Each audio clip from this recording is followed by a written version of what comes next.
الجيلاني قدس الله سره العزيز شيخا ومرشدا رب اشرح لي صدري ويسر لي أمري واحلل عقدة من لساني يفقه قولي سبحانك لا علم لنا إلا ما علمتنا إنك أنت العليم الحكيم الصلاة والسلام عليك يا سيدي يا رسول الله خذ بيدي قلت حيلتي أدركني مرادي اللهم صل وسلم على رسولك سيدنا محمد وآله وصحبه وسلم أما بعد புகழ் அனைத்தும் அல்லாஹ்விற்கே அல்ஹம்துலில்லாஹ்.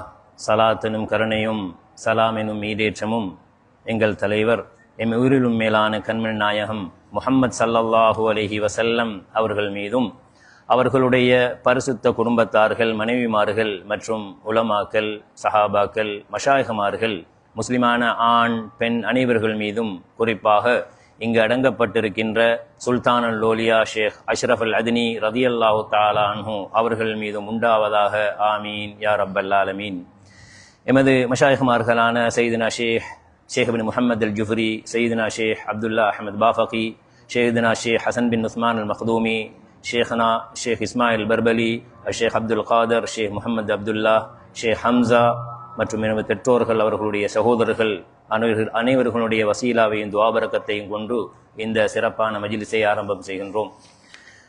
இந்த மஜ்லிஸை சீரோடும் சிறப்போடும் நடாத்துவதற்கு ஒத்துழைத்த கண்ணியத்துக்குரிய உஸ்தாத்மார்கள், சாதாத்துமார்கள், உலமாக்கள், ஏனைய தரீகாக்களின் ஹலீஃபாக்கள், அஷ்ரஃபியா மதரசா மற்றும் ஹசனியா மதரசாவுடைய உஸ்தாதுமார்கள், மாணவர்கள், முரீதீன்கள், முஹிப்பீன்கள், குடும்ப அங்கத்தவர்கள் அனைவர்களுக்கும் இந்த மஜ்லிஸுக்கு பொருளால், சிந்தனையால், உடலால் உதவி அனைவர்களையும் இந்த நல்ல நேரத்தில் ஞாபகப்படுத்திக் கொள்வதோடு எல்லாவற்றுக்கும் மேலாக இந்த மஜ்லிஸை சிறப்பாக நடாத்துவதற்கு வீட்டிலிருந்தே ஒத்தாசை வழங்கி பெரிய பங்களிப்பை செலுத்துகின்ற எமது பாசத்துக்குரிய தாய்மார்கள், பெண்கள் அனைவர்களையும் ஞாபகப்படுத்தி இவர்கள் அனைவர்களுக்கும் அல்லாஹ்விடமிருந்து நலவையும் கபூலியத்தையும் பெற்றுக் கொள்கின்றேன். ஆமீன் யா ரப்பல் ஆலமீன்.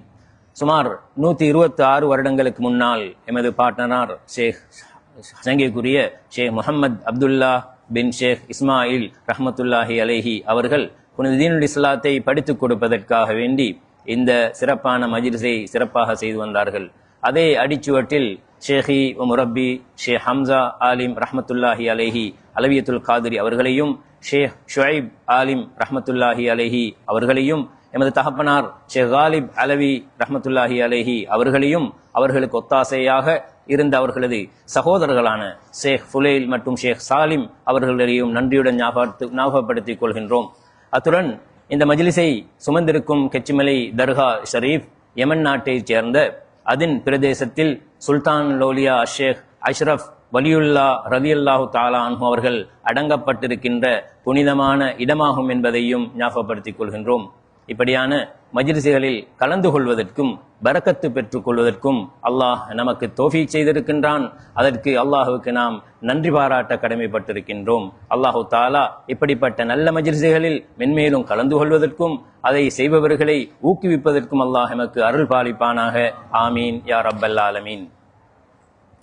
அறிவு, கல்வி, கற்றல், ஞானம், படிப்பு எனும் knowledge ஆகியவை வரலாற்றில் எப்பொழுதும் இல்லாத அளவுக்கு மிக இலகுவாகவும் விரைவாகவும் பரவலாகவும் எங்கும் யாரிடமும் கிடைக்கக்கூடிய ஒன்றாக சமகாலத்தில் மாறியுள்ளது. இன்றைய டிஜிட்டல் உலகில் அறிவை தேடுவதற்கான வழிகள், access to knowledge, மிக சுலபமாக ஆக்கப்பட்டுள்ளதை நாம் அறிகின்றோம். உலக மக்கள் தொகையில் பெரும்பாலானவர்களுக்கு இன்டர்நெட் வசதியை கொண்டுள்ளார்கள். உலகளாவிய தேடல் இயந்திரங்கள் மூலம் நொடிப்பொழுதில் கோடிக்கணக்கான தகவல்களையும் செய்திகளையும் அணுகி பெற முடியக்கூடியதாக அமைந்திருக்கிறது.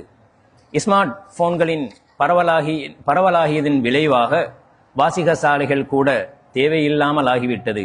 கணினியை தேடிச் செல்லக்கூடிய தேவையும் இல்லாமல் அற்றுப் போய்விட்டது.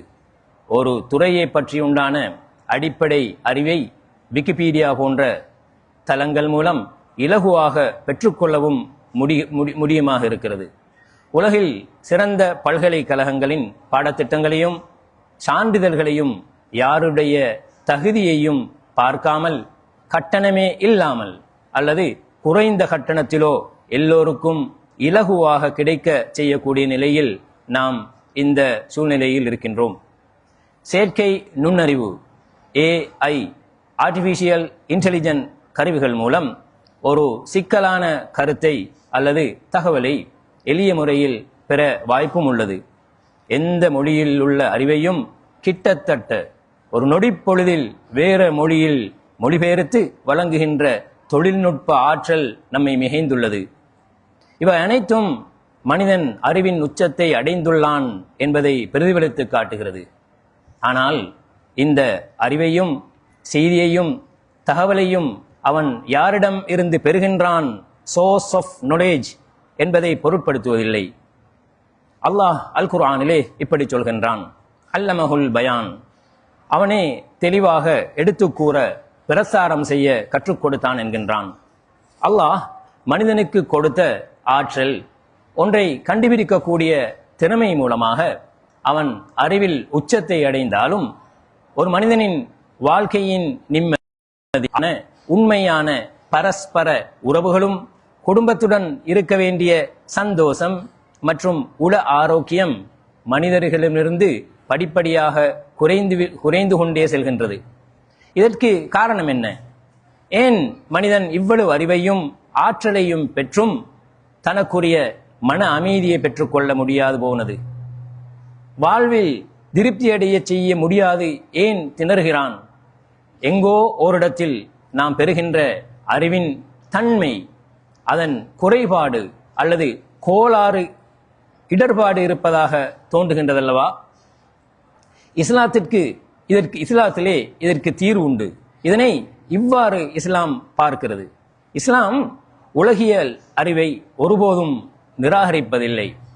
ஆனால் இந்த அறிவை சரியான வழியில் பயன்படுத்த தவறியதால் ஏற்படும் அதனுடைய வீழ்ச்சியை பற்றியும் தாக்கத்தை பற்றியும் எடுத்து எம்புகிறது.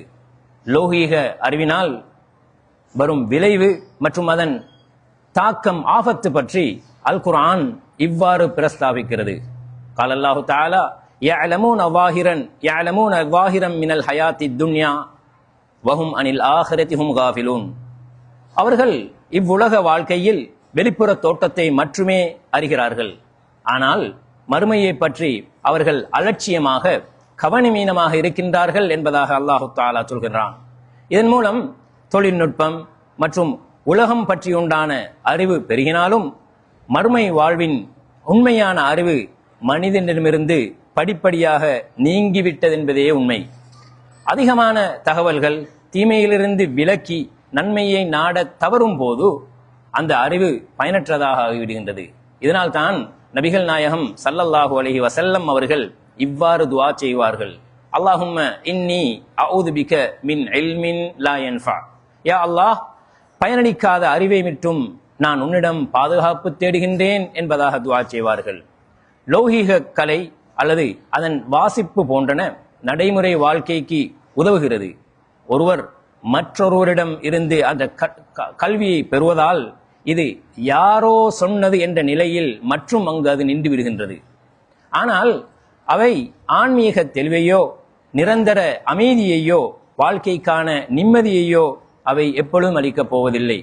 மாறாக உண்மையான அறிவு என்பது நேரடியாக இறைவனிடமிருந்து வருவதுதான் யதார்த்தமான அறிவு. அது வெறும் தகவல் அல்ல, மாறாக அது ஒரு பேரொளி, நூர், பிரகாசம் என்பதாக நாம் தெரிந்து வைத்துக் கொள்ள வேண்டும். இந்த அறிவு ஞானம் ஒருவரின் உள்ளத்தை தூய்மைப்படுத்தி அவரை அல்லாஹுவின் இறைவனின் பக்கம் திருப்பும் மிக பெரும் ஆற்றல் கொண்டது. உண்மையான அறிவு பரிமாற்றம் வழியை சூஃபி மகான்கள், சூஃபியாக்கள் ஒரு தொடர் சங்கிலியாக சனத், இஸ்னாத் அல்லது சில்சிலா என்பதாக விளக்குகின்றார்கள். உண்மையான அறிவின் ஆன்மீக பாதை, ஸ்பிரிச்சுவல் பாதையை இந்த பார்வையில் தான் அவர்கள் பார்க்கின்றார்கள். நாயகம் ஸல்லல்லாஹு அலைஹி வஸல்லம் அவர்களிடமிருந்து நேரடியாக அறிவை பெற்றவர்கள். அவர்களிடமிருந்து இந்த ஆன்மீக அறிவு அவர்களின் புனித குடும்பத்தினரான அஹ்லுல் பைத் மூலமாகவும் அவர்களுக்கு பின்னால் வரும் ஆன்மீக வழிகாட்டிகள், சேகுமார்கள் மூலமாக தலைமுறையாக இந்த அறிவு பயணித்து வருகிறது. அவர்கள் அந்த அறிவை வெறும் புத்தகங்களிலிருந்து படிப்பதில்லை, மாறாக தங்கள் உள்ளத்தை தூய்மைப்படுத்தி வைக்கக்கூடிய சேகுமார்கள் மூலமாகவே பெறுகிறார்கள். இந்த அனுபவ ஆன்மீக அறிவே அவர்களுக்கு தாக்கம் செலுத்தும் திறனையும் பயனையும் மாற்றக்கூடியதாக இருக்கின்றது. அல்லாஹ்வின் பக்கம் மனிதர்களை நெருக்கமாக்கி வைக்கக்கூடிய வழிமுறைகளையும் அதற்கான மார்க்க அறிவின் தெளிவையும் போதனைகளையும் அல்லாஹ்வின் நெருக்கத்தை பெற்ற உண்மையான பரிசுத்தமான பரிபூரணமான இறை பக்தர்களாலான நல்லடியார்களால் தான் முடியும் என்பதை நாம் தெரிந்து வைத்துக் கொள்ள வேண்டும். அவர்களையே நாம் அஹ்லுல்லா, அல்லாஹுடையவர்கள் என்கின்றோம். அல்லாஹுவின் நேசத்தை பெற்றவர்கள் வலிமார்கள் என்கின்றோம். அல்லாஹ் இவர்களை பற்றி சொல்லும் பொழுது கால் அல்லாஹு தஆலா மினல் முஃமினீன ரிஜாலுன் மா ஆஹதுல்லாஹ அலைஹி ஸதகு மா ஆஹதுல்லாஹ அலைஹி. விசுவாசிகளில் முஃமின்களில் சில மனிதர்கள் இருக்கின்றனர், அவர்கள் அல்லாஹ்விடம் தாங்கள் செய்து கொண்ட உடன்படிக்கையில் உண்மையுடன் இருந்தார்கள், உண்மையாகவே வாழ்ந்து வந்தார்கள். மேலும் அல்லாஹ் இவ்வாறு அவர்களுடைய சிறப்பை பற்றி எடுத்து எம்புகின்றான். யா ஐயுஹல் லதீன ஆமனு தகுல்லாஹ வகூனு மஅஸ் ஸாதிகீன். நம்பிக்கையாளர்களே, அல்லாஹ்வை பயந்து கொள்ளுங்கள், மேலும் சொல்லிலும் செயலிலும் உண்மையாளர்களுடன் இருங்கள் என்பதாக சொல்லி காட்டுகின்றான். இவ்வாறான பரிசுத்தமான அல்லாஹ்வின் பக்கம் நேரான பாதையை காட்டிக் கொடுக்கக்கூடிய நல்லடியார்கள் தான் குறிப்பாக அலவியா தரீகாவின் மற்றும் ஏனைய உண்மையான தரீகாக்கள் என்பதும் சேகுமார்கள். இந்த வழியில் தான் தஅவா பணியை தொடர்ந்தார்கள், அதாவது அல்லாஹ்வின் பக்கம் அழைப்பு பணியை செய்தார்கள். அதனால் தான் மக்கள் பரம்பரையாக அவர்களது முரீதீன்கள் என்ற பெயரிலும் முஹிப்பீன்கள் என்ற பெயரிலும் பின்தொடர்ந்து வாழ்ந்து வந்தார்கள். இலங்கை மற்றும் தெற்காசியா நாடுகளில் இஸ்லாம் பரவுவதற்கும் காரணமாகவும் இவர்கள் திகழ்ந்தார்கள். இவர்களது இந்த வழிமுறையை தான் ஹபீப் அபூபக்கர் அல் அத்னி மஷ்ஹூர் ரஹ்மத்துல்லாஹி அலைஹி அவர்கள் சொல்கிறார்கள், அந்நம்துல் ஔசத் அல்லது அல் மன்ஹஜுஸ் சலாமா என்பதாக சொல்லி காட்டுகின்றார்கள். ஈடேற்றம் பெற்ற வழிமுறை மார்க்கத்தை பின்பற்றும் பொழுது அல்லது மார்க்கத்தை எத்தி வைக்கும் பொழுது, அதனை வழிகாட்டும் பொழுது ஈருலகிலும் ஈடேற்றம் பெறக்கூடிய வகையில் இதனை நடுநிலையான போக்கு என்கின்றார்கள். இதுவே அதிசிறந்த உபதேச முறை என்பதாகவும் சொல்லி காட்டுகின்றார்கள். ஒரு மனிதனின் வாழ்க்கையின் நிம்மதி, ஆரோக்கியம், அமைதி, நிதானம், பெருமை, பொறுமை, உண்மையான பரஸ்பர உறவுகள், குடும்பத்துடன் இருக்க வேண்டிய சந்தோஷ நிலை மற்றும் உள ஆரோக்கியம் போன்றவை இந்த வழியினூடாகத்தான் இருக்கின்றது என்பதாக சொல்லி காட்டுகின்றார்கள். இஸ்லாத்தின் அடிப்படை கொள்கையான அகீதாவில் அஷ்அரியா மாதுரிதியா கொள்கை கோட்பாட்டையும் மார்க்க ஷரீஅத் ரீதியாக ஃபிக்ஹ்களை உள்ளடக்கிய 4 மதுஹபுகளின் வழிமுறைகளையும் ஏற்பதோடு சூஃபித்துவ வழியில் ஆன்மீகத் துறையில் இஹ்சான் என்ற தஸவுஃபுடைய போதனையை ஏற்று பின்பற்றக்கூடிய தரீகாக்களின் வழியில் நடப்பதே அல்லாஹ்வை அடைவதற்குரிய சரியான தெளிவான வழிமுறையாகும் என்பதை அவர்கள் சொல்கிறார்கள். இவைதான் நாம் ஈருலகிலும் ஈடேற்றம் அடையக்கூடிய சீதேவித்தனமான நடைமுறையாக ஏற்று பின்பற்ற வேண்டியதாகும் என்பதாகவும் அவர்கள் சொல்கிறார்கள். அந்த நம்துல் ஔசத் அல்லது அல் மன்ஹஜுஸ் சலாமா, அல்லாஹ்வின் மார்க்கத்துக்கு பணி செய்யக்கூடியவர்கள், தாயிகள், மார்க்கத்தை தேறிய ஆலிம்கள் கடைபிடிக்க வேண்டிய உபதேச நடைமுறை என்பதாக அவர்கள் அடையாளப்படுத்துகின்றார்கள். மேற்சொன்ன இந்த மல் மன்ஹஜுஸ் சலாமா என்ற வழிமுறை 3 அம்சங்களை அடிப்படையாக கொண்டிருக்க வேண்டும் என்று ஹபீப் அபூபக்கர் மஷ்ஹூர் ரஹ்மத்துல்லாஹி அலைஹி அவர்கள் அடையாளப்படுத்துகின்றார்கள். அதில் முதலாவது சலாமத்துல் லிசான் மினத்தம், எமது நாவை பிறரை பழிப்பதை விட்டும், குறை கூறி குற்றம் சாட்டுவதை விட்டும், அவமானப்படுத்துவதை விட்டும், மற்றவர்களை விமர்சிப்பதை விட்டும் பாதுகாத்துக் கொள்வது.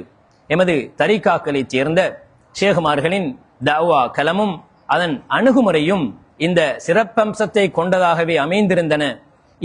இதன்படிதான் அவர்கள் அனைவர்களையும் அரவணைக்கும் தன்மை கொண்டவர்களாக இருந்தார்கள் என்பதையும் தெரிந்து வைத்துக் கொள்ள வேண்டும்.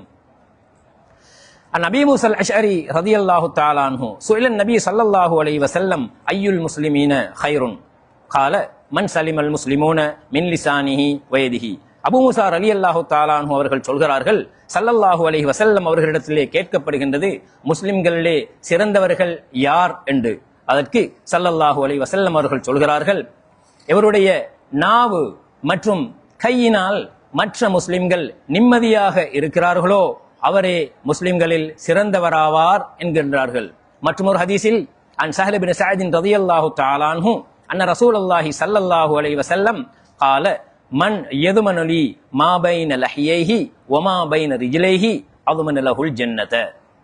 எவர் எனக்கு 2 தாடைகளுக்கு மத்தியிலுள்ளதையும் 2 கால்களுக்கு மத்தியிலுள்ளதையும் பாதுகாப்பதாக உத்தரவாதம் அளிக்கிறாரோ அவருக்கு நான் சுவர்க்கத்துக்கு உத்தரவாதம் அளிக்கின்றேன் என்பதாக நபிகள் நாயகம் ஸல்லல்லாஹு அலைஹி வஸல்லம் அவர்கள் சொன்னார்கள். இது நாவையும் மர்ம உறுப்புகளையும் அதனோடு தொடர்புடைய காம இச்சைகளையும் எடுத்து காட்டுகிறது. நாவுதான் பொய், புறம், கோல், அவதூறு, ஏசிதல் மற்றும் அநாகரீகமான வார்த்தைகளை போன்ற பெரும் பாவங்களை செய்வதற்கு தூண்டுகிறது. ஒருவர் தனது நாவை கட்டுப்படுத்தி அல்லாஹ்வுடைய திருப்திக்கு அப்பாற்பட்ட பேச்சுக்களை விட்டு விலகி நாவுக்கு பாதுகாப்பு அளிப்பதாக உத்தரவாதம் அளிக்க வேண்டும். இதைத்தான் நபிகள் நாயகம் ஸல்லல்லாஹு அலைஹி வஸல்லம் அவர்கள் விரும்புகின்றார்கள். மனிதனின் நாவிலிருந்து வெளிப்படும் தீங்குதான் சமூக உறவுகளை சீரழிக்கின்றது. குழப்பங்களை ஏற்படுத்துவதற்கும் குடும்பங்கள் உட்பட சமூகங்களுக்குள் பிரிவினைகளை உண்டாக்குவதற்கும் நமது நன்மைகள் அழிந்து போவதற்கும் காரணமாக அமைகின்றன. இமாம் கஸாலி ரஹ்மத்துல்லாஹி அலைஹி அவர்கள் நாவின் விபரீதங்களை பற்றி சொல்கின்ற பொழுது முதலில் அல் கீபா புறம் பேசுவதை பற்றி எழுதுகிறார்கள். உங்கள் சகோதரனின் விரும்பாத ஒன்றை பற்றி அவர் இல்லாத போது பேசுவது என்பதுதான் கீபா என்பது. அல்லாஹ் இதனை இறந்து போன உங்கள் சகோதரனின் மாமிசத்தை நீங்கள் உண்பதற்கு சமமாகும் என்று வர்ணித்துள்ளான். புறம் பேசுதல் என்பது வெறும் பேச்சால் மாத்திரமல்ல, மாறாக இழிவுபடுத்தும் எண்ணத்துடன் சைகை காட்டுதல் அல்லது ஒருவரின் நடை அல்லது பேச்சை கேலி செய்யும் விதத்தில் நடித்து காட்டுதல் ஆகியவற்றையும் இது உள்ளடக்கும் என்பதாக சொல்லி காட்டுகின்றார்கள். இது சர்வசாதாரணமாக இப்பொழுது இஸ்லாமிய அழைப்பு பணி செய்யக்கூடிய சில தாய்களிடம் கூட பரவியுள்ளதை துரதிருஷ்டவசமானது. பொதுவாக மக்கள் புறம் பேசுதல் எனும் பாவத்தில் விழுவதற்குரிய காரணத்தை இமாம் கஸாலி ரஹ்மத்துல்லாஹி அலைஹி அவர்கள் பின்வருமாறு குறிப்பிடுகிறார்கள். ஒருவர் தன்னுடைய எதிரியை நேரடியாக எதிர்க்க முடியாது பயம் ஏற்படுகின்ற பொழுது, அவனிடத்திலே பலவீனம் இருக்கின்ற பொழுதுதான் அந்த பாவத்தை அவன் செய்வதற்கு துணிகின்றான். அத்தோடு தன்னிலமுள்ள குறைகளை மற்றவர் மீது சுமத்தி காட்டுவதன் மூலம் தன் தூய்மைத்தனத்தை வெளிப்படுத்துவதற்காக வேண்டி முயற்சிப்பதும் இதற்குரிய காரணமாக அமைகிறது என்பதாக கஸாலி இமாம் அவர்கள் சொல்கிறார்கள். அதுபோன்று தீய நண்பர்களுடன் பழகுவது, அவர்களுக்கு உடந்தையாக இருப்பது போன்ற பாவத்தை இஸ்லாம் கண்டிக்கிறது. அடுத்தது அந்நமீமா, கோல் சொல்லுதல். மக்களிடையே குழப்பத்தையும் பிளவையும் ஏற்படுத்தும் நோக்குடன் ஒருவரிடம் பேசியதை மற்றவரிடம் கொண்டு செல்வது. 2 நபர்களுக்கிடையில் அல்லது குடும்பங்களுக்கிடையில் பிரிவினையை ஏற்படுத்துவதற்காக, கணவன் மனைவிகளிடையே விரிசலை ஏற்படுத்துவதற்காக அல்லது குழுக்களிடையில் உள்ள சமாதானத்தை சீர்குலைப்பதற்காக வேண்டியும் இரகசியங்களை அல்லது போலி கருத்துக்களையும் பரப்புவதாகும். இதன் நோக்கம் உறவுகளை சீர்குலைப்பதுதான். இது பெரும் பாவமாகும். அடுத்து நாவின் விபரீதங்கள் நின்றும் உள்ளதுதான் அல் கிதுப், பொய் பேசுவது. இதுவே பாவங்களுக்கு எல்லாம் தலைமையானது. இது ஒழுக்கக்கேடு மற்றும் பாவங்களுக்கு இட்டுச் செல்கிறது. பொய் என்பது ஒரு சங்கிலி தொடர் போன்ற ஒரு பாவம். அதாவது ஒரு சிறிய பொய்யை சொன்னவர் அந்த பொய்யை மறைப்பதற்காக மேலும் பல பொய்களையும் தீய செயல்களையும் செய்ய வேண்டிய கட்டாயத்துக்கு உட்படுகின்றார். எனவே ஒழுக்க சீரழிவுக்கான அடித்தளம் பொய் என்று இமாம் கஸாலி ரஹ்மத்துல்லாஹி அலைஹி அவர்கள் சொல்லி காட்டுகின்றார்கள். எமது குடும்பம், எமது நண்பர்கள், எமது சமூகம் ஆகியன பிரிந்து வாழ்வதற்கு காரணமாக இது அமைந்து விடுகின்றது. பிரதான காரணம் இந்த நாவுதான். எனவே நாவை பழிப்பான வார்த்தைகளை விட்டும் பாதுகாப்பு என்பது மிக மிக அவசியமான ஒன்று. அல்லாஹ்வின் மார்க்கத்திற்கு பணி செய்யக்கூடியவர்கள், தாயிகள், மார்க்கத்தை கற்றுத் தேர்ந்த ஆலிம்கள் மற்றும் மார்க்கத்தை சரியாக உண்மைக்கு உண்மையாக நேராக பின்பற்றக்கூடியவர்கள் கடைபிடிக்க வேண்டிய இரண்டாவது அடிப்படை விடயத்தை ஹபீப் அபூபக்கர் மஷ்ஹூர் ரஹ்மத்துல்லாஹி அலைஹி பின்வரும் விவரிக்கின்றார்கள். சலாமத்துல் யத் மினத்தம், மனிதர்களின் இரத்தத்தை ஓட்டுவதை விட்டும் கரங்களை பாதுகாத்துக் கொள்வது. ஒரு தாயி மார்க்கத்தை எத்தி வைக்கும் பொழுது அந்நம்துல் ஔசத் என்ற அடிப்படையில் நடுநிலைமையாக இருக்க பழகப்பட்டு கொள்ள வேண்டும். மேலும் சூஃபித்துவத்தை, தரீகாக்களை பின்பற்றக்கூடியவர்களிடத்தில் நடுநிலையை கடைபிடித்தல், சண்டை சச்சரவுகள் ஏற்பட்டு இரத்தம் ஓட்டப்படுவதை தடுத்தல் பிரதானமான ஒரு அம்சமாகும். எத்தனை சண்டைகள், குழப்பங்கள், பிரச்சனைகளுக்கு சில புனித தஅவா என்ற பெயரில் பிரச்சாரங்கள் தான் காரணமாக இருந்துள்ளன என்பதை நாம் தெரிந்து வைத்துள்ளோம். இந்த நடுநிலை போக்கை விட்டுவிட்டு புதிய தஅவா அணுகுமுறையான தீவிர சிந்தனை மூலமாகவும் மற்றவர்களை கடினமாக பார்ப்பதன் ஊடாகவும் நமது புனித தீனுல் இஸ்லாத்தையும் இறை தூதர் ஸல்லல்லாஹு அலைஹி வஸல்லம் அவர்கள் கொண்டு வந்த இந்த மார்க்கத்தையும் அடுத்த இன சகோதரர்கள் கூட சந்தேக கண் கொண்டு பார்ப்பதற்கு இப்போதுள்ள இது வழியாக அமைந்துள்ளது.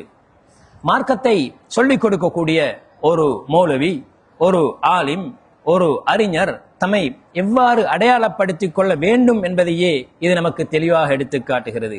தரீகாக்களை பின்பற்றக்கூடிய ஒவ்வொருவரிடமும் கட்டாயம் இருக்க வேண்டிய ஆன்மீக பக்குவங்கள் யாவை, நமது மார்க்கத்தை உபதேசிப்பது, பின்பற்றுவது ஆகியன நமது தரீகாக்களுடைய சேகுமார்களிடம் எப்படி காணப்பட்டது.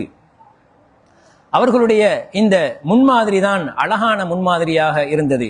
சுமார் 1000 வருடங்களையும் தாண்டிய இலங்கை முஸ்லிம்களின் வரலாற்றில் தரீகாக்களின் சேகுமார்களில் இந்த நடுநிலையான தஅவா பிரச்சார வழிமுறையில் தான் பிரச்சாரம் செய்தார்கள். தரீகாக்களின் சேகுமார்களை நாடி அவர்களது வாசத்தலம் உட்பட தக்கியாக்களுக்கும் ஜாவியாக்களுக்கும் மக்கள் சாரை சாரையாக வந்து படையெடுத்தார்கள் என்பது வரலாறு. இஸ்லாம் பாரம்பரிய முறையில் அடுத்த சகோதரர்களுடன் கைகோர்ந்து சமாதானமாக வாழவும் ஆன்மீக வழிமுறையையும் எமது மஷாயிகுமார்கள் காட்டி தந்துள்ளார்கள். சுமார் ஒரு நூற்றாண்டை தாண்டியும், அதாவது 126 வருடங்களாக ஒதுக்குப்புறமாக இருக்கின்ற இந்த புனித மஜ்லிஸுக்கு மக்கள் அலையலையாக வருகின்றார்கள் என்றால் மன்ஹஜுஸ் சலாமா எனும் ஈருலக ஈடேற்றம் பெறக்கூடிய, வெற்றி பெறக்கூடிய பாதையை இது போன்ற இடத்தில் தான் பெற முடியும் என்பதை மக்கள் நன்கு விளங்கி வைத்திருக்கின்றார்கள். தரீகாக்களையும் அதனுடைய சேகுமார்களையும் பின்பற்றி ஈடேற்றம் பெற்ற வழியில் இருக்கக்கூடியவர்கள் உலக ஆசைகளால் இணைந்தவர்கள் அல்ல, சேர்ந்தவர்களும் அல்ல, பணத்தை காட்டி சேர்த்தவர்களும் அல்ல. மாறாக அல்லாஹுவின் கபூலியத்தினும் ஒப்புக்கொள்ளப்பட்ட, அங்கீகரிக்கப்பட்ட எமது தரீகாக்களின் சேகுமார்கள் இஹ்லாஸாக தூய எண்ணத்துடன் செய்து வந்த தஅவா எனும் மார்க்க பணியை புனிதமாக கருதினார்கள். எந்தவித எதிர்பார்ப்புகளோ பிரதிபலன்களோ அவர்கள் தனது கூட்டத்துக்கும் இயக்கத்திற்கும் ஆள் சேர்க்கும் பணியை நோக்காக கொண்டிருக்கவில்லை. நான் என்ற மமதை கொண்டும் இருக்கவில்லை. அத்தோடு தற்பெருமையும் அவர்களிடத்திலே இருக்கவில்லை. வீணான தர்க்கங்களை உருவாக்கக்கூடியதாக அவர்களது செயற்பாடுகளும் இருக்கவில்லை. அடுத்தவர்களை பழிப்பதையோ பழிவாங்குவதையோ ஏவவும் இல்லை, செய்யவும் இல்லை. அவ்வாறு அவர்கள் நினைக்கவும் இல்லை. இதனால் தான் எமது தரீகாக்களின் தஅவா பிரச்சாரம் முன்னைய காலங்களில் வெற்றி பாதையின் பக்கம் முன்னேறிக் கொண்டே இருந்தன.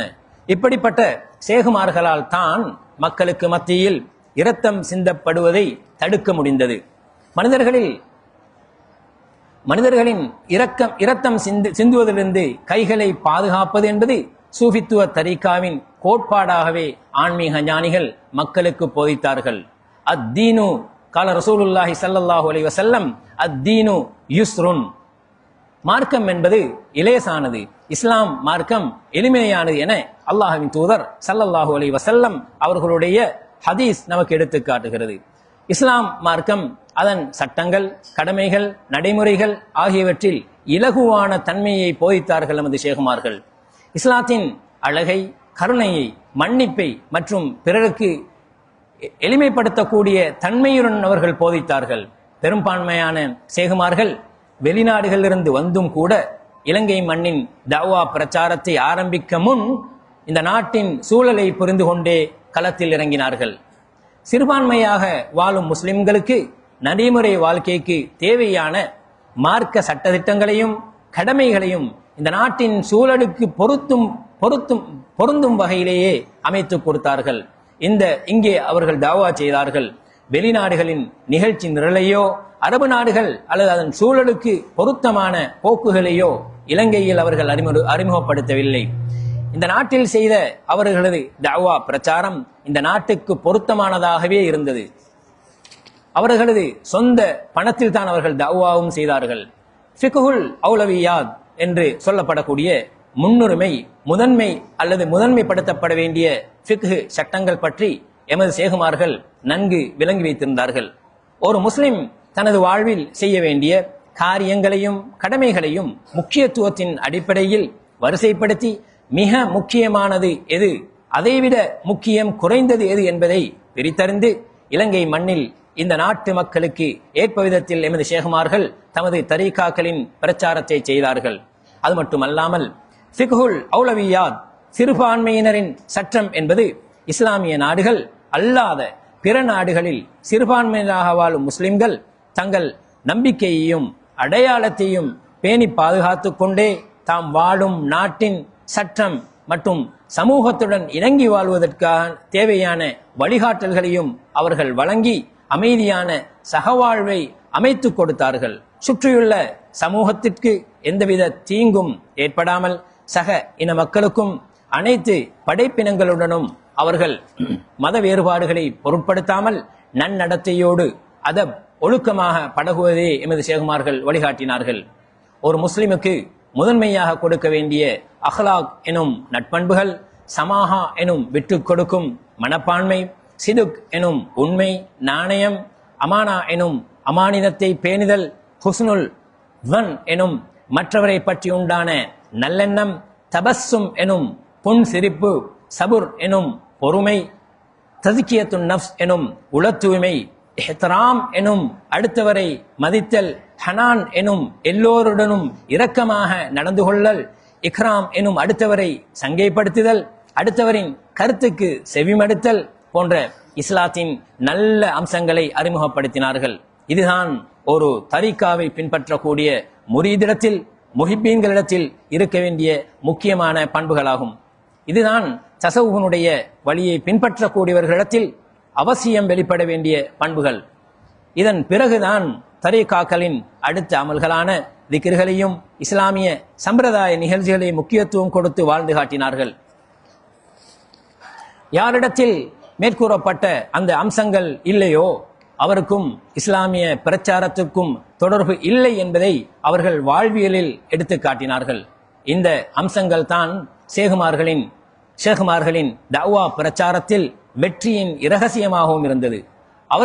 அவர்களின் நோக்கங்கள் தெளிவாக இருந்தன, சிந்தனை ஒன்றாக இருந்தன, வழிமுறை ஒன்றாக காணப்பட்டது. அதனால் தான் இவர்கள் வழி தவறவில்லை. அல்லாஹுவின் ரிதா எனும் பொருத்தத்தையே இலக்காக கொண்டார்கள். சமகாலத்தில் புதிய யுக்திகளை, வழிமுறைகளை கையாண்டு மார்க்கத்தை பிரச்சாரம் செய்கின்றவர்கள் வெளிநாடுகளில் அந்தந்த நாட்டுடைய சூழலுக்கு ஏற்ப பொருந்தும் விதத்தில் தீட்டப்பட்ட திட்டங்கள், அந்த நாடுகளுக்கு அமுல்படுத்தப்பட்ட சட்டங்களை இலங்கை திருநாட்டில் அமுல்படுத்த முனைந்தனர். இந்த முயற்சி இந்த நாட்டில் வாழக்கூடிய சமயங்கள் மற்றும் இனங்களுக்கு இடையே விரிசலை ஏற்படுத்துவதற்கு துணை போகின்றன. இதனால் வீண் பிரச்சனைகளும் குழப்பங்களும் உருவாகின்றதை கடந்த காலங்களில் அதிகமாக நாம் கண்டுகொண்டோம். அந்நம்துல் அவுசத் அல் மன்ஹஜு சலாமா ஹபீப் அபூபக்கர் மஷூர் அவர்கள் சொல்கிறார்கள், ஈருலகிலும் ஈடேற்றம் பெற்று தரக்கூடிய வழிமுறை நடுநிலை போக்கை பின்பற்றக்கூடிய அல்லது பிரச்சாரம் செய்யக்கூடியவருக்கும் அவசியம் இருக்க வேண்டிய மூன்றாவது அம்சம்தான் சலாமத்துல் கல்ப் மினல் ஹம், உள தூய்மை. ஆன்மாவின் தெளிவு கவலைகள், குழப்பம் ஆகியவற்றை ஏற்படுத்தும் உலக பற்றுகளிலிருந்து தன்னை விடுதலை பெற்றுக் கொள்வது. வெறுப்பு, பகை, பொறாமை, குரோதம், பெருமை, உலக ஆசை மற்றும் இழிவான ஆசைகள் போன்ற உள்ளம் சம்பந்தப்பட்ட நோய்களிலிருந்து உள்ளம் பாதுகாக்கப்பட வேண்டும். இந்த கெட்ட குணங்கள் தான் உள்ளத்தில் தெளிவை கெடுத்து கவலைகளையும் மனச்சோர்வுகளையும் கொண்டு வரும் என்பதை இவர்கள் அடையாளப்படுத்தி காட்டுகின்றார்கள்.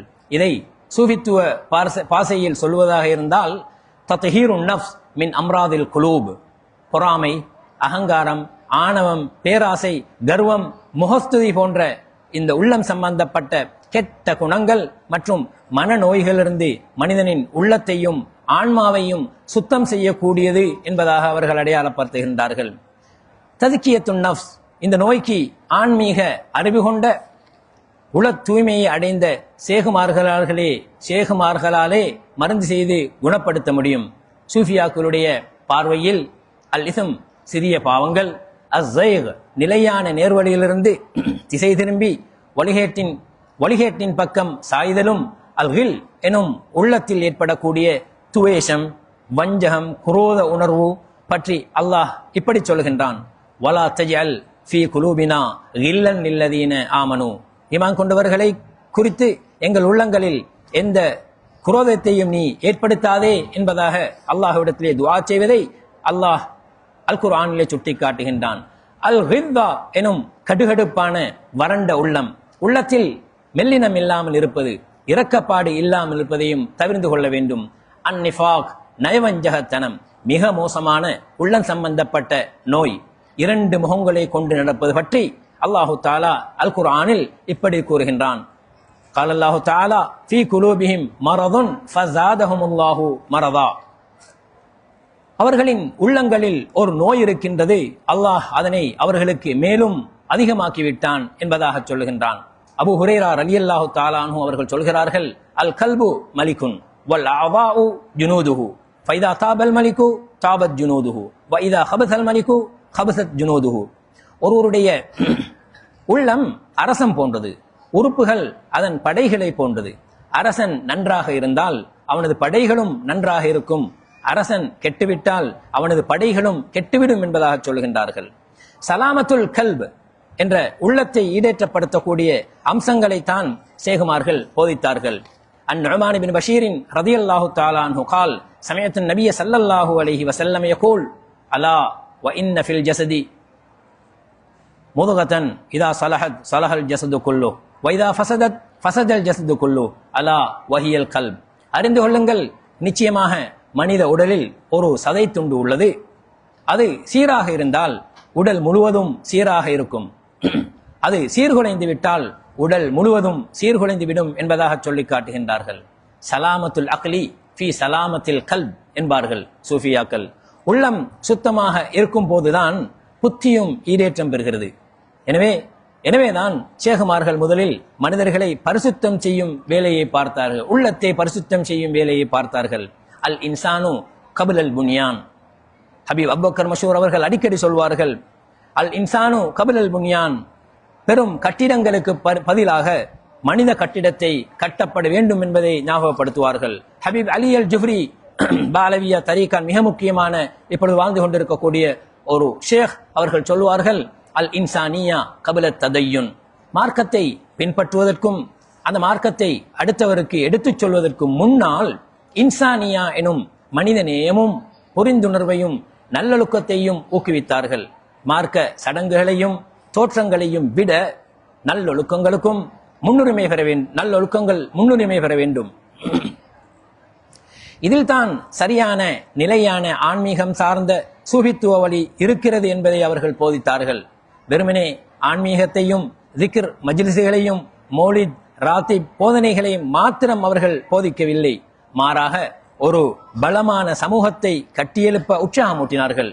சமூகம் என்று வரும் பொழுது ஒரு தனி மனிதனின் மார்க்கப்பற்று, குடும்ப வாழ்க்கை, பரந்த வாழ்க்கை திட்டம், ஹலாலான முறையில் சம்பாதிக்கும் பொருளாதார மேம்பாட்டு திட்டம், தூரநோக்குள்ள அரசியல் இருப்பிடம், இஸ்லாமிய மார்க்கம் போதிக்கும் சகோதர மதத்தவர்களுடன் ஒற்றுமையான சகவாழ்வு, சமூக வளர்ச்சிக்கு தேவையான ஆண் பெண் வித்தியாசமில்லாமல் லௌகீக மற்றும் மார்க்க கல்விகளினுடைய முக்கியத்துவம் தரீகாக்களுடைய ஷேகுமார்களின் வழிகாட்டலிலும் இருந்ததை போன்று அவர்கள் செய்தும் காட்டினார்கள். ஒரு தரீகாவின் வளர்ச்சிக்கும் அதனுடைய வீழ்ச்சிக்கும் நாம் தஸ்கியத்துன் நஃப் என்று சொல்லப்படக்கூடிய உளத்தூய்மை ஆன்மீகத்துக்கு கொடுக்கின்ற முக்கியத்துவத்தை வைத்தே தீர்மானிக்கப்படுகிறது. எப்பொழுதோ நாம் நமது உள்ளத்தை பரிசுத்தப்படுத்துவதற்கு தவறுகின்றோமோ அப்பொழுது நாம் தரீகாவினுடைய சேகுமார்களுடைய பெயரை சொல்லி எம்மையே நாம் ஏமாற்றிக் கொண்டிருக்கின்றோம் என்றுதான் அர்த்தம். தஅவா செயல்பாடுகளில் பரிசுத்தமான இஹ்லாஸ் எனும் தூய எண்ணம், ரிதா எனும் அல்லாஹ்வின் பொருத்தம் மற்றும் இஹ்யா இலா கலிமத்தில்லா எனும் அல்லாஹ்வின் மார்க்கத்தை உயிர்ப்பிப்பதற்கான என்ற இலக்கோடும் நோக்கோடும் செயல்பட வேண்டும். அந்நம்துல் ஔசத் என்ற மன்ஹஜு சலாமா என்பதை பற்றி